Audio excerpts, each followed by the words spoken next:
Welcome to The Randy Report. I'm Randy Slovacek, your host. I'm also the writer and editor of therandyreport.com, where you can find me every single day on the internet reporting on the daily news cycle in terms of politics, pop culture, and entertainment news of interest to the LGBTQ community. Today, I'm chatting with actor and singer Jim Newman. In addition to a lengthy Broadway resume that includes Hands on a Hardbody, Curtains, Minnelli on Minnelli, Steel Pier, Sunset Boulevard, and The Who's Tommy, Jim is also currently the Cowboy in a very iconic 70s, 80s disco band you know very well. We actually have several friends in common from my days in New York City working on Broadway, many of whom I've interviewed here on The Randy Report, including award-winning out singer-songwriter Matt Zarley and Tony Award winner Billy Porter, but we'll get to that. Jim also works extensively in TV, film, and web series. In the past, I've mentioned here on The Randy Report several of my favorite web series like the award-winning Hustling and this year's After Forever, currently on Amazon Video, written and produced by TV and Broadway actor Kevin Spiritus. And Jim just so happens to have been featured in both, so I've wanted to interview him for a long time. Another favorite digital series I enjoy is Daddyhunt the Serial, which chronicles the story of Jim as the hunky, handsome daddy Graydon we'd all like to date, and his younger boyfriend, played by BJ Gruber. I've been following the series since it began in 2016, and it's become a big hit all around the world. In addition to following the ups and downs of gay dating today, the series also incorporates some useful info for the audience. But I don't want to get too far into that because, well, Jim will explain much better than I. So let's chat with the oh-so-swoon-worthy Jim Newman. Jim Newman, this is Randy Slovacek. How are you? I'm good, Randy. I think we must know 1,000 of the same people. Probably. I've been following you on social media forever. I don't know if we've ever met. I know you have a long history and resume on Broadway with Hands on a Hardbody, Curtains, Minnelli on Minnelli, Steel Pier, Sunset Boulevard, and Tommy. I did see you in 2014 take the stage with the Skivvies at 54 Below, where you were there? Yes, and you sang a medley about balls, which I loved. Yes, I did. I love Skivvies. You were just terrific. You were such a good sport about the whole thing, and you sounded great. Well, if you follow my Instagram, underwear is not really something I'm uncomfortable with. Which is awesome. I love that, yeah. I'm very body positive. I love that band, too. I just think but first of all, they get everybody in the underwear, so it just sort of take ourselves seriously edge off of anybody who performs with them, which I love. So I love those guys. My listeners know that I have a famously short attention span. And so when web series began like 8 years ago or so, I was like, oh my gosh, you mean like 8 minutes and I'm not trapped here? Because I'll tell you, Jim, a movie with my husband, I just feel like I'm really committing to 2 hours here and it's a lot. I feel trapped. So I love web series, and you've been featured in two of my favorites, Hustling, which was so fantastic. And this year, After Forever with Kevin Spiritus and my dear friend Jamison Stern, his professional name. Jamison Stern. Yeah, we worked together too. I did the show off Broadway called Musical. So I already knew Jamison too. He and I did a famous off-Broadway flop called Choices, the musical, which was just terrible. But the title's already funny.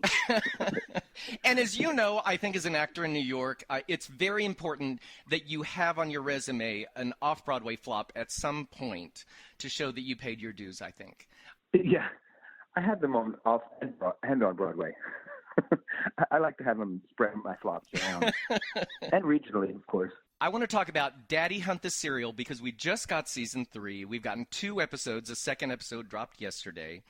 I've been following this from the beginning. You're the star of the show. You play Graydon, a hunky daddy that we all want to date, except I'm older than you are.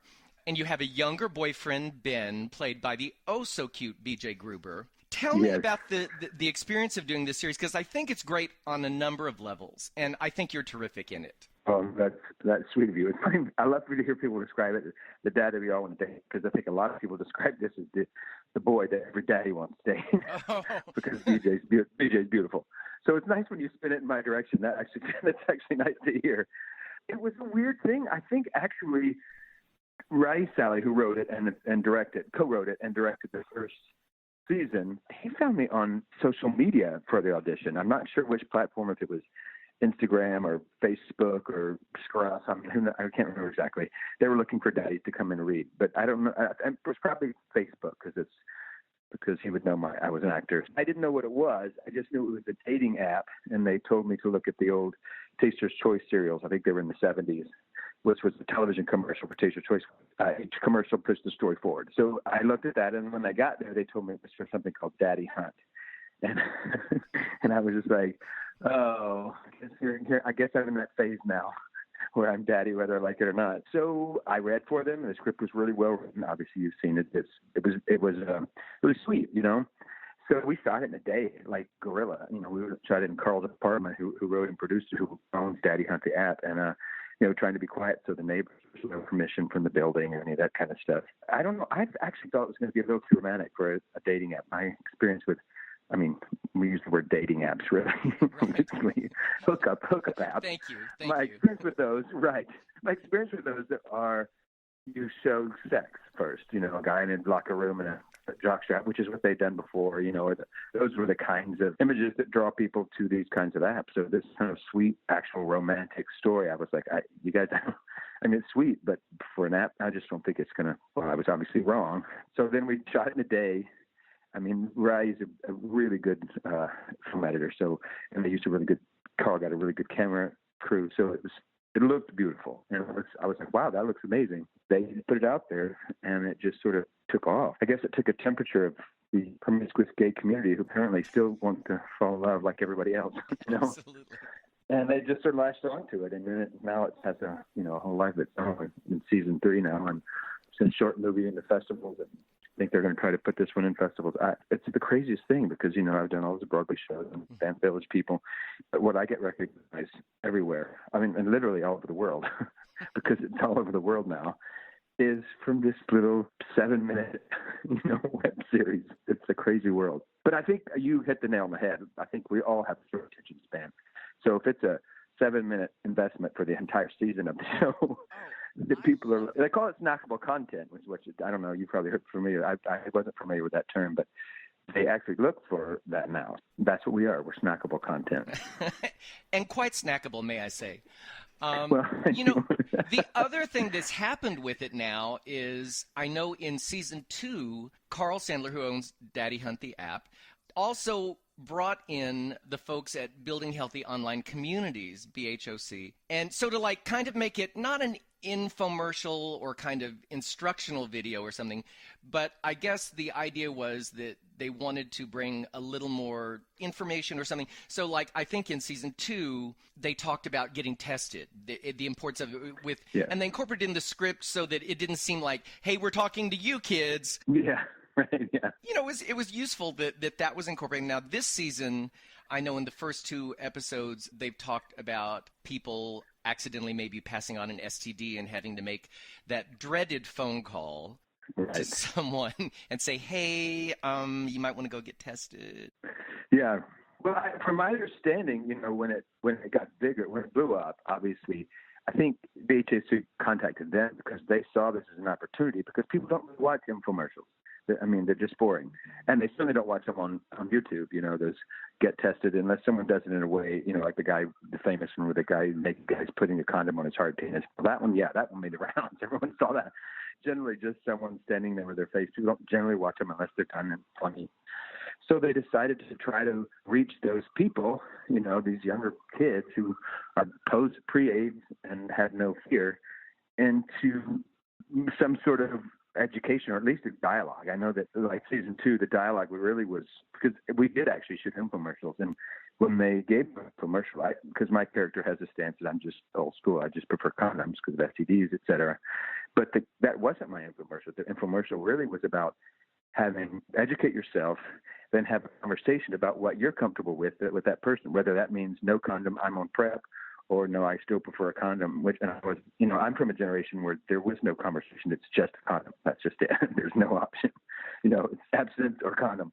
So it's very interesting to me that is actually the conversation now. As long as you're both honest with the other person about this is what I'm comfortable with. And I've had these conversations now. People, they're, ripped from the headlines where someone says, yeah, especially if you go to Europe where they don't have PrEP in all those countries, they're still wearing condoms and they're just not comfortable, even if you're undetectable, which is another term that a lot of people don't know what that means really. So they just decided to work them into the story because they're actually in our community's dialogue. They just are.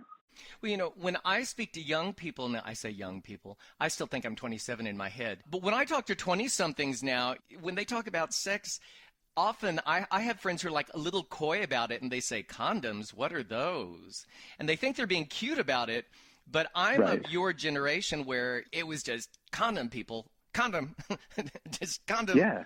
These people are on PrEP, and the young people, a lot of them do know the idea that undetectable equals untransmittable, which is the message from the CDC. I think it's just terrific, and it has a great feel. But I will tell you one thing about this season. I am not having your friend Andrew. He has an agenda, and I don't know what it is. Yeah.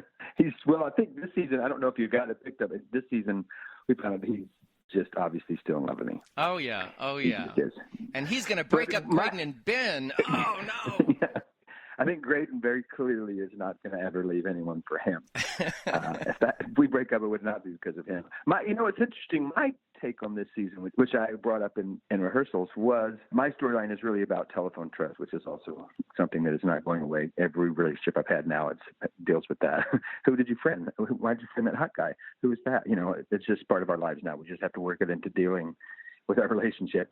But I said to them, I was like, well, if he wants to build trust, why didn't he just say, oh, Chris, it's just his girlfriend from high school. No need to worry about it.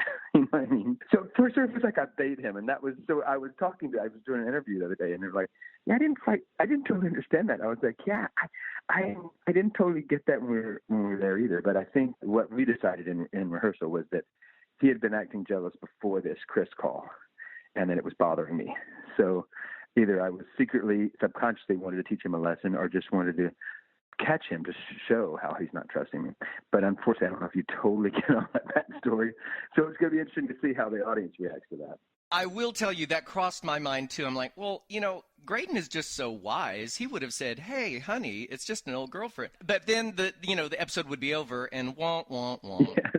Yeah, and you wouldn't have the mistaken identity of Chris, which is also a running theme in these little shorts. These mistaken identity issues. So they were more concerned with that. What also comes into play with this season and like checking the phone is, dating in the new millennium. Well, I can't say that anymore. We're 18 years into it. But now that we have smartphones and we have the internet and we have dating apps, and I know people who have checked people's phones. I know people who have checked their partner's browser history. Like 20 years ago, we didn't have browser histories. We didn't have smartphones. No, you found a number that fell out of a pocket.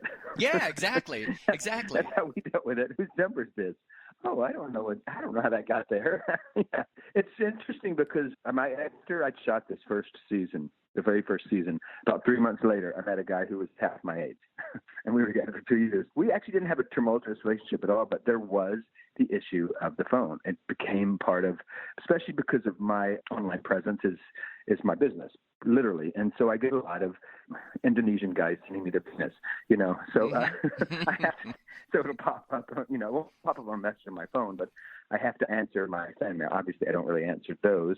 I do have to answer my mail. And so it was an issue for him. He knows it's my business, and he knows he can't control what other people say, but it still was very, very uncomfortable for him to have a boyfriend who deals with social media. And it's a part of our culture now. I mean, we had to make rules like phone down at dinner, put the phone down. You actually have to work into relationship rules now. It sucks, actually. And when you say phone down, you mean phone face down, because you never know what might pop up at dinner, and it might be one of those photos coming through. Right, and you keep it on silent. And yes. That's the other bizarre thing about Daddyhunt that's changed my life, because my fan base is Broadway and Village people. Okay, the Village people are older; they're barely on, so we didn't have to deal with, Instagram with those guys, or Snapchat, or even early Twitter. Then this blew up, and all of a sudden I had a huge Instagram following. And now my Instagram is, it literally pays my health insurance. So it became actually a legitimate business part of my income. So those are two things I want to talk about next. Thank you. You brought them up for me. You're an excellent interview. The social media thing and the Instagram. You have over 75,000 followers on Instagram.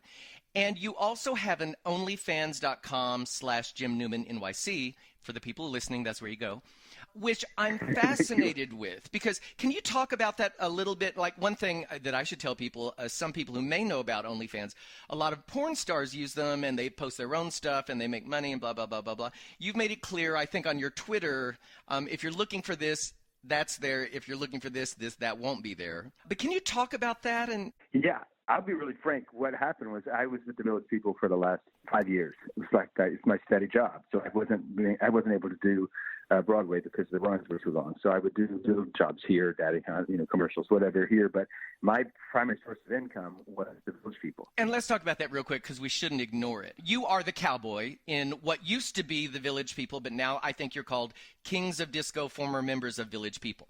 Right. So that's basically what happened. I won't go into that whole. We got sued by the people who own the trademark of Village People. They wanted to give it to someone else over a money issue, and we took them to court. We lost. But you still have this cool job. You're the Cowboy. I had this amazing job, except gave that name to another group. So now there's another Village People who took our booking agent. So, for instance, last year we had 56 concerts. This year we've had 10. So what happened was, and it was like a corporate job because we got paid every week with the salary and 401k.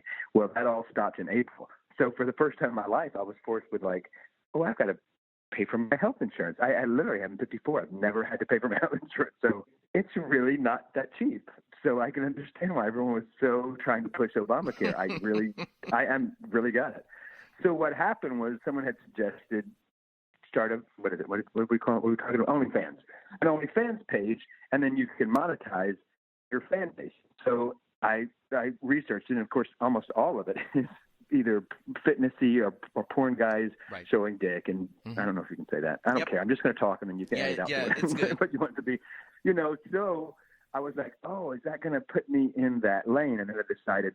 I researched more, and it actually was originally set up for people to show their work. They're musicians and DJs. That's how it was originally set up, but the porn guys took it over. So I set one up for me where I take song requests from my fans, and then I play them on the guitar, usually in my underwear. If the chords are too hard, then I'll just sing in the shower. But I don't show my dick. I don't even really show my ass. It's just I sing them happy birthday on their birthday or private messages.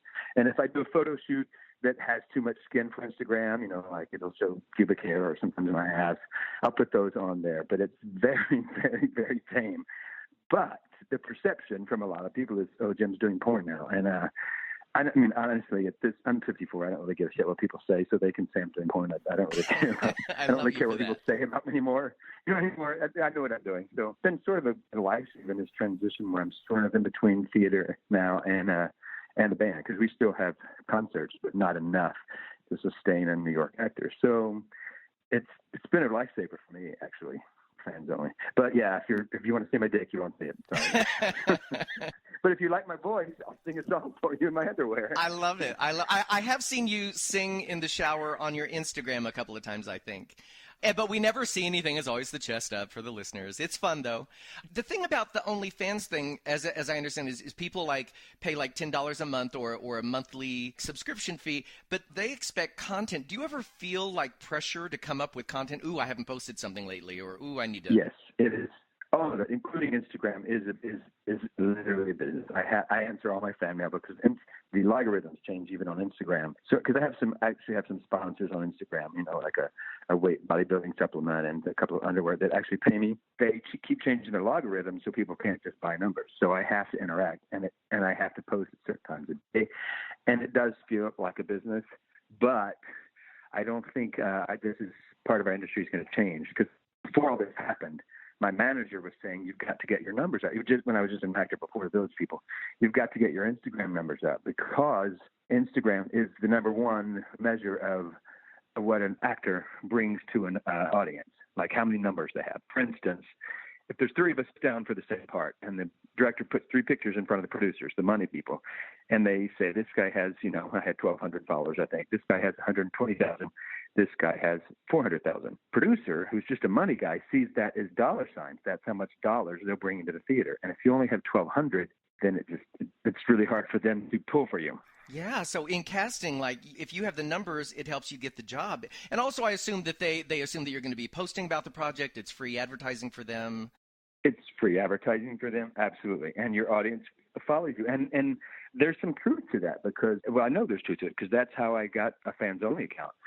And I honestly, I owe it all really to Daddyhunt because that's what pushed me into another sphere because there's obviously a much younger audience, that are a target gay audience for money. And now I have all these women because oddly, I always wonder about these older women, and this is sad. This is not a good use of the internet, but the reason I got them is because of my age. Now, because the internet people steal my pictures, and they set up fake profiles on dating sites for sort of lonely women. They go after them, and then they have all these pictures that I've posted, and then they say, I lost my wife, and I have this charity. I love it if you donate. It does really good things, and the smart ones, most of them do a reverse image search because, he won't ever talk in person. He won't cam, they get and then they find me and then they send me a message saying this guy's using your pictures. It happens about 4 times a week. But I'm nice to them and say, thank you so much. And I'm glad you were smart enough to pick up on it. So now I have all these women that were dogged over by the pictures who know I'm a gay man. And they're like, well, at least he's a nice guy and I can trust him. So it's this really strange combination of Indonesian penises, regular gay guys, and then lonely women who got scammed by a picture from some guy in Nigeria. Again, yet another problem we didn't have 20 years ago. Right. And the weirdest part is they don't, I guess for some reason, because it's Nigeria, they can't have just send cash. So they ask for, which to me would be a very big red flag. They want iTunes cards. Oh. Can you send me $200 worth of iTunes cards? I'm like, yeah, that would be a red flag for me. I think if I'm having this intimate online relationship and they wanted me to send iTunes cards, something about that is yeah. It is interesting, too, about the fake profiles. Like, speaking of another web series that I loved, Where the Bears Are, my friend Ian Parks is a big part of that. And every week, I think he shares on Facebook, he's like, ugh, another person stole my pictures and started another profile. Ugh. They also go after my fans to try to get them, which is so stupid because they already know that I already have a different side. But when they use really random names and like, Azumba Mayuna, literally, and then it'll have my pictures. It's like, because you look like Azumba Mayuna. Speaks all that. I know. It's so strange to me. I'm like, and then sometimes they'll contact me, and I'm like, what? You're the worst criminal ever, So it's just, but I guess that is, unless they actually commit a crime, plus it's international, so you have to get your government to try to work with the government, and it's almost impossible to prosecute these people. You just have to keep a watchdog on them and keep shutting them down. But my husband is a publicist, and one of his clients is Olivia Newton-John, and I help handle her. She's great. She's just so awesome. I had a crush on her since I was a kid. The album I played to death. And I got and can I tell you, she's everything you want her to be in real life. Like as we all know, some celebrities aren't, and she's just a dream. And and every now and then we get fans saying, "Is this Olivia? Olivia reached out to me on Facebook." I'm like, "No, Olivia doesn't reach out to me." And this one person keeps recreating her profile with the same pictures that we use in the same places, and then they're reaching out and they're asking, it's a scam, and they're like, "I need you to pick up a suitcase of money and bring it to me," or we're like, "Really?" And then, Jim, the idea that these people reach out and go, "Is this Olivia?" I'm like, "Yes, she has a suitcase of money she wants you to pick up." Really? Yeah. I tell these women, I'm like, because they keep getting, and I was like, when it happens again, torture them, waste all their time, tell them you're sending them money, it's coming this Friday, and then when it doesn't come in, say, oh my God, something happened, my water got shut off. So I was like, just torture them, waste all of their time so that it becomes so frustrating for them, like you were frustrated, and I'm frustrated, that they give up and go into just pickpocketing again. Well, I can tell you, that scam where they call you and they say the IRS is going to come to your door, you owe money unless you wire us money. I'm the guy that keeps them on the phone for 15 minutes, and I'm reading them a fake credit card and I keep getting it wrong, and then I mispronounce words, and I'm like, oh, I thought you said bicycle. Oh, I'm sorry. Now, who is this again? And I just keep them on the phone. I love it. Oh my gosh. I actually haven't. purchased an app for my phone, and it does that for people who call in, telemarketers who get your number and call in. It does. You can choose. There's one that's an old lady who can't hear, who keeps saying what, It's amazing. It's an amazing app. And then another one is someone with a foreign language who talks back to them, but he speaks like in really bad broken English, so they can't really understand what he's saying. That's awesome. It's sort of an amazing app. Well, Jim, I thank you so much for having time to chat with me. I really appreciate it. Before I go, though, we have a feature at Instinct Magazine where once a week the writers get to alternate, and we like to feature people and their Instagram, show these people off that we admire and that we like and we think are fun. And I'd love to do this with you. Could you tell me 5 things that no one knows about you or wouldn't guess about you? Well, I renovated my apartment from YouTube. I learned how to tile, do electricity. I learned how to do drywall on YouTube. YouTube changes your life. It does, doesn't it? Well, I didn't get hair on my chest until my late 30s. Oh, really? That was weird. Yeah, everyone thinks I'm like this bear, and I couldn't grow a beard. I was a really, really late bloomer. I dated women until I was 31. That's 3. I need 2 more. Your favorite brand of underwear is?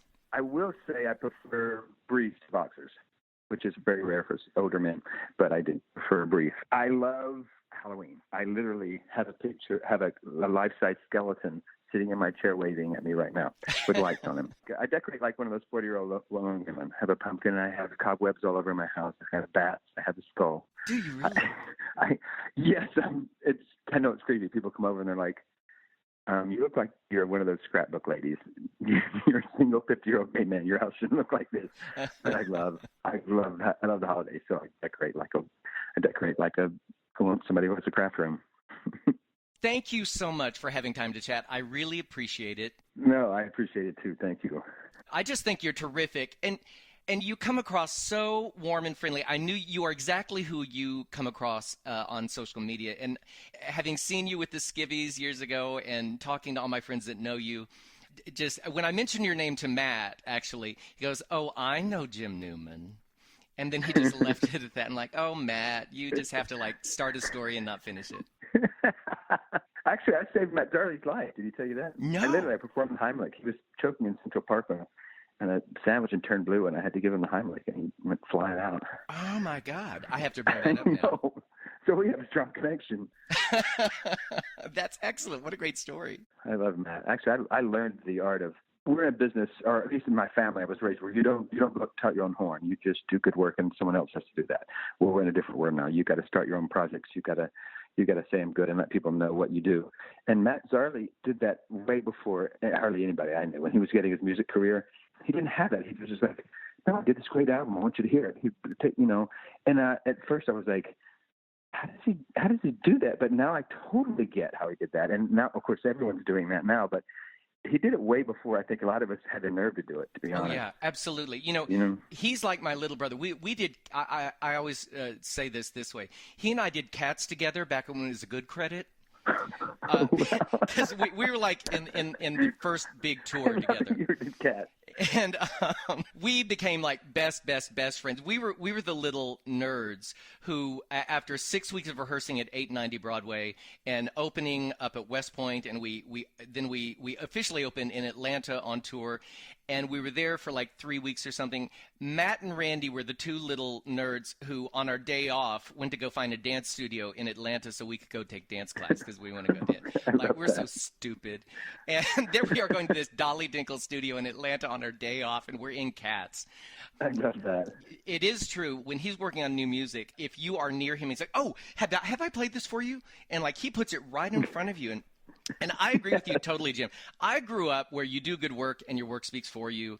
And it really, how naive is that now? I hate to say it, but I'm one of those people that I always thought that that's what we would do. And now you do have to promote yourself. You can't just put it out there and hope somebody walks by and sees it or something. So good for you for like getting out there on Instagram and OnlyFans and making your own opportunities, because it's what you have to do.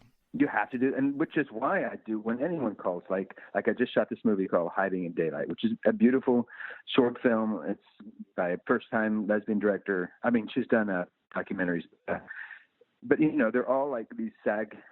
They're paid very little, but it's all people. The same with Hustling, the same with After Forever. friends who were like, I'm tired of waiting for doors to open. I'm gonna have to make some of my own doors. And so I'm super, super supportive of that stuff because the business has changed. We can't wait for it to push us into a room anymore because even the rooms are being opened by people on the outside. You know what I mean? Yeah, absolutely. They're creating the rooms and they get picked up by Netflix or Amazon Prime, like After Forever did. So we're opening our own doors now. Another one who I'm sure you know, I love his phrase. Billy Porter is so happy to use the phrase, you got to be a do-it-yourself bitch these days. Because no one's going to do it for you. So Billy. I love Billy. Yeah, Billy and I used to live in the same apartment building in New York. This is back when he was on Star Search. Oh, yeah. Early 90s. Yeah, he lived right downstairs from me. But it's true. It's true. You have to do it. You have to be a do-it-yourself bitch. You just have to. You do. But thank you so much, Jim, for having time to chat. I really appreciate it. We will be following the rest of the season of Daddyhunt the Serial, and I look forward to what you do next. Thanks. Take care, man. All right. Talk to you soon. Bye. You can find all 3 seasons of Daddyhunt the Serial on YouTube now. I'll have a link in the show notes. Plus, make sure you head over to Instagram and follow Jim there at Jim Newman NYC. And check him out at onlyfans.com/Jim Newman NYC. And that brings me to the end of this episode of The Randy Report. If you enjoy catching up on LGBTQ news and interviews in a quick podcast, I'd appreciate it if you wouldn't mind sharing The Randy Report with your friends. I like to think of this podcast as the 60 minutes of gay news, only shorter. And remember, you can find me every single day on the internet at therandyreport.com and instinctmagazine.com, where I cover the daily news cycle regarding politics, pop culture, and entertainment news of interest to the LGBTQ community. Thanks for listening, folks. See you next time.